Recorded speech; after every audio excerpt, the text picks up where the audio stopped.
Ashok Leyland auto সেক্টরের একটা দিগ্গজ company, যেই কোম্পানিটা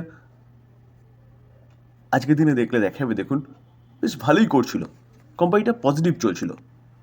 সেখান থেকে কোম্পানিটার মধ্যে হঠাৎ একটা গিরাবট দেখা গেছে এবং কোম্পানিটা অবশেষে ক্লোজিং দিয়েছে 0.23% ডাউনে। তো এই কোম্পানিটা আজকের দিনে রেজাল্ট ডিক্লেয়ার করার কথা ছিল এবং রেজাল্টের সঙ্গে কিন্তু বোনাসও দেওয়ার কথা ছিল। তো থাম্বনেলে আপনারা দেখে ফেলেছেন কোম্পানি বোনাস দিয়েছে। তো চলুন দেখে নিই যে কোম্পানি রেজাল্ট কীরকম করেছে আর কীরকম রেশিওতে বোনাস দিয়েছে। কোম্পানি আরেকটাও কর্পোরেট অ্যাকশন নিয়েছে, কি ডিভিডেন্ড। তো কোম্পানি ডিভিডেন্ড দিয়েছে না, ইন্ট্রিম ডিভিডেন্ড, অর্থাৎ শেয়ারহোল্ডারদের অ্যাপ্রুভালের দরকার নেই, এই ডিভিডেন্ডটা কিন্তু আপনার ব্যাংকের অ্যাকাউন্টে হিট করে যাবে খুব তাড়াতাড়ি। কত টাকা করে ডিভিডেন্ড দিয়েছে? 2 টাকা করে ডিভিডেন্ড দিয়েছে। এবার যেটার জন্য আমরা সবাই অপেক্ষা করছিলাম, যে বোনাস শেয়ার, তো কোম্পানি বোনাস ইস্যু করেছে।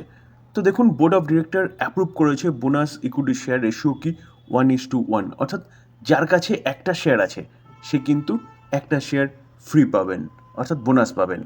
তো বোর্ড অফ ডিরেক্টর বোনাস দিয়েছে মানে এই নয় যে এটা কালকেই অ্যাপ্লিকেবল হবে, শেয়ারহোল্ডারদের অ্যাপ্রুভাল দরকার। দেখুন, subject to approve of shareholder through postal ballot. তারপরে আমরা রেকর্ড ডেট পাবো এবং তারপরেই রেকর্ড ডেটের দিনই কিন্তু কোম্পানিটা হাফ হবে, অর্থাৎ যা থাকবে রেকর্ড ডেটের আগের দিন 1:1 রেশিওতে একটা জায়গায় দুটো শেয়ার হবে এবং প্রাইস হাফ হয়ে যাবে। তাহলে আলটিমেটলি লাভ কী হবে? লাভ কিছুই না, আপনার নাম্বার অফ শেয়ার বাড়বে অনলি ফর, এবং তার পাশাপাশি শেয়ারের দাম যখন সস্তা হবে না, তখন কিন্তু লিকুইডিটি বাড়ে এবং কোম্পানিটা আবারও খুব তাড়াতাড়ি তার আপসাইড মুভমেন্ট দেখাতে শুরু করে। আমরা কোম্পানির রেজাল্টে চলে এসেছি, আমরা কনসোলিডেটেড নাম্বার দেখব। রুপিস কী আছে? রুপিস ইন ক্যারোরে রয়েছে। ওকে, সিকোয়েন্স কী বলছে? সিকোয়েন্স বলছে দেখুন 3/24 এক বছর আগে, 12/24 আগের কোয়ার্টারে, 3/25 এই কোয়ার্টারে আমরা যদি কোম্পানির ইনকাম দেখি, তো ইনকাম কী বলছে দেখুন, টোটাল ইনকাম। তো টোটাল ইনকাম দেখলে দেখা যাবে কোম্পানি এক বছর আগে 13,613, আগের কোয়ার্টারে 12,060, এই কোয়ার্টারে 14,817। তো দেখলে দেখা যাবে কোম্পানির মধ্যে কিন্তু ইনকাম ইয়ারলি এবং কোয়ার্টারলি বেড়েছে, যেটা 13,600টা 14,800 হয়েছে এবং 12,000টা 14,800 হয়েছে। এবার খরচা, তো টোটাল খরচা দেখলে দেখা যাবে, অর্থাৎ এক্সপেন্সেস দেখলে দেখা যাবে কোম্পানি এক বছর আগে কী করেছে। এক বছর আগে 12,037, আগের কোয়ার্টারে 10,937, এই কোয়ার্টারে 13,097। তো কোম্পানির ইনকাম তো বেড়েছে, ইনকামের সাথে সাথে খরচাও কিন্তু ইয়ারলি এবং কোয়ার্টারলি জাম্প করেছে অনেকটাই। তো ইনকাম মাইনাস এক্সপেন্সেস করলে পরে অপারেটিং প্রফিট পাওয়া যায়, আর অপারেটিং প্রফিট ঠিক তার নিচেই রয়েছে, দেখলে দেখা যাবে 1,576, 1,122, 1,719। তো কোম্পানির প্রফিট জাম্প করেছে, 1,576টা 1,719 হয়েছে এবং 1,122টা কোয়ার্টারলি যথেষ্ট ভালো জাম্প করেছে। তো এবার ট্যাক্স ও অ্যাডজাস্টমেন্ট, তারপরে হচ্ছে কোম্পানির মেন প্রফিট। তো মেন প্রফিট বলতে profit for the period of the year. তো দেখলে দেখা যাবে কোম্পানির মেন প্রফিট এক বছর আগে 933, যেটা কোম্পানির ঘরে ঢুকবে ট্যাক্স ও অ্যাডজাস্টমেন্টের সব রকম অ্যাডজাস্টমেন্টের পর। তো 933, সেটা আগের কোয়ার্টারে 819, এই কোয়ার্টারে 1,245। তো 933টা 1,245 ইয়ারলি ব্যাপক জাম্প করেছে, কোয়ার্টারলিও কিন্তু যথেষ্ট ভালো রেজাল্ট প্রেজেন্ট করেছে কোম্পানিটা। যেখানে কোম্পানি রেজাল্টটা মার্কেট ক্লোজ হয়ে যাওয়ার জাস্ট কিছুক্ষণ আগে ডিক্লেয়ার করেছিল। তো কোম্পানির রেজাল্ট যথেষ্ট ভালো করেছে, কোম্পানি বোনাস দিয়েছে, কোম্পানি ডিভিডেন্ড দিয়েছে, তাও কোম্পানিটা নিচে এসছে। নিচে আসার পিছনে কারণ কি? স্যার, কারণ ইন্ডিভিজুয়ালি তেমন কিছুই পাওয়া যাচ্ছে না। কোম্পানির রেজাল্ট যথেষ্ট ভালো করেছে, বোনাস দিয়েছে, তো সেই জায়গায় দাঁড়িয়ে সবই কিন্তু ভালো নিউজই পাওয়া যাচ্ছে। তো এই জায়গায় দাঁড়িয়ে ঘাবড়ানোর কিছু নেই। ভালো কোম্পানি অটো সেক্টরে, যেখানে কোম্পানিটা ইলেকট্রিক বাস সেগমেন্টেও কাজ করে এবং কমার্শিয়াল ভেহিকেল সেগমেন্টে অফ রোড সেগমেন্টেও কিন্তু কোম্পানিটা কাজ করে।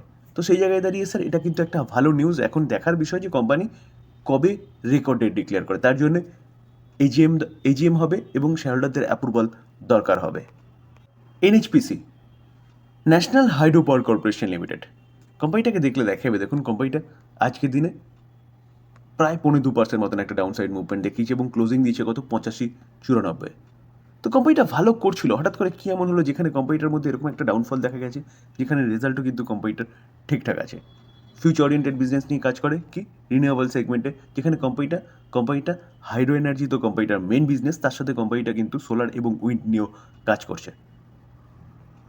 ICICI securities, domestic broking house, দিগ্গজ ব্রোকিং হাউস, তারা এনএইচপিসিকে নিয়ে বেরিশ এবং তারা এখান থেকে সেল রেটিং দিচ্ছে, টার্গেট দিচ্ছে কত 72। তো কারেন্ট মার্কেট প্রাইস থেকে কিন্তু অনেকটা ডাউন সাইডের কথা বলছে কে, আইসিআইসিআই সিকিউরিটিস।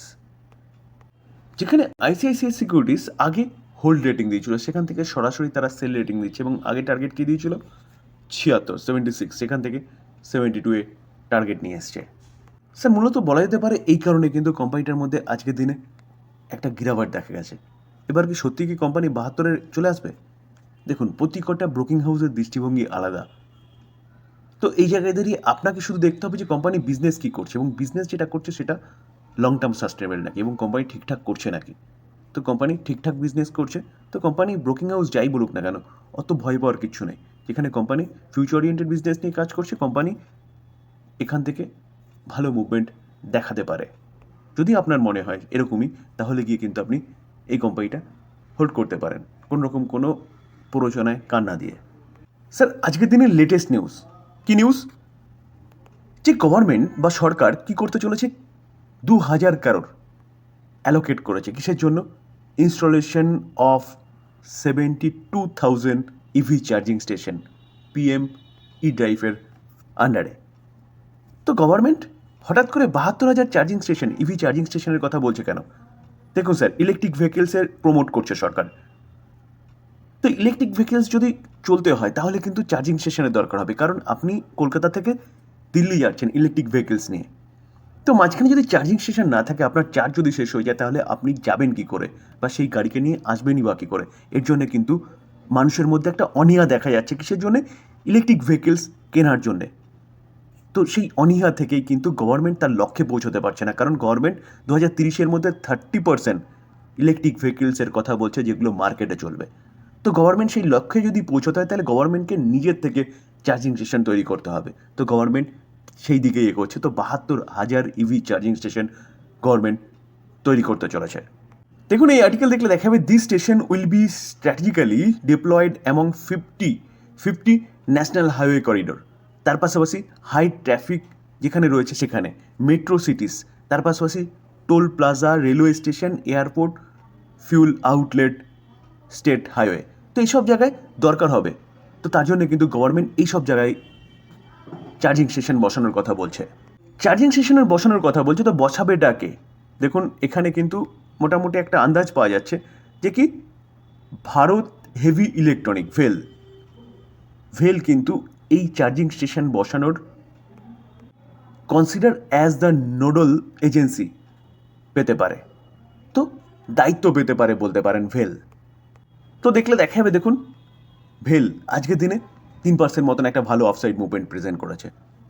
তো স্যার বিজনেসটাকে বুঝুন, গুরুত্ব বুঝুন, তার পাশাপাশি কিন্তু কোম্পানিটাকে চুজ করতে হবে। তো এই কোম্পানিটা শুধু এই সেগমেন্ট নয়, কোম্পানিটা কিন্তু ডিফেন্স বলুন, মেট্রো বলুন, রেলওয়ে বলুন, আদার্স ইনফ্রাস্ট্রাকচার বলুন, সব সেগমেন্টে কোম্পানিটার এক্সপোজার রয়েছে। এবং তার পাশাপাশি ইলেকট্রিক ভেহিকেলসের চার্জিং স্টেশন যদি বলেন, তাহলে চার্জিং স্টেশন রিলেটেড একটা বেস্ট কোম্পানি রয়েছে টাটা পাওয়ার, যে কোম্পানিটা এগ্রেসিভলি কাজ করছে চার্জিং স্টেশন নিয়ে। তো দেখলে দেখা যাবে, দেখুন এই কোম্পানিটার মধ্যেও আজকের দিনে 1.5%-এর ওপর একটা ভালো অফসাইড মুভমেন্ট দেখা যাচ্ছে। এই কোম্পানিটা 2025-এর মধ্যে লক্ষ্যমাত্রা রেখেছে 1 লাখ চার্জিং স্টেশন কমপ্লিট করার। তো কোম্পানি তার লক্ষ্যের দিকে ছুটছে, সেই অনুযায়ী কিন্তু কোম্পানি কাজও করছে। গ্লোবাল ব্রোকারেজ মর্গান স্ট্যানলি, তো মর্গান স্ট্যানলি ওভারওয়েট রেটিং দিচ্ছে টাটা পাওয়ারকে নিয়ে, এবং আর্লিয়ার তারা টার্গেট দিয়েছিল কত 425, সেখান থেকে 449 টার্গেট বাড়িয়েছে। কেন? কোম্পানিটার বিজনেসের জন্যে, যেখানে বলছে 13% কোম্পানিটা আপসাইড মুভমেন্ট দেখাতে পারে।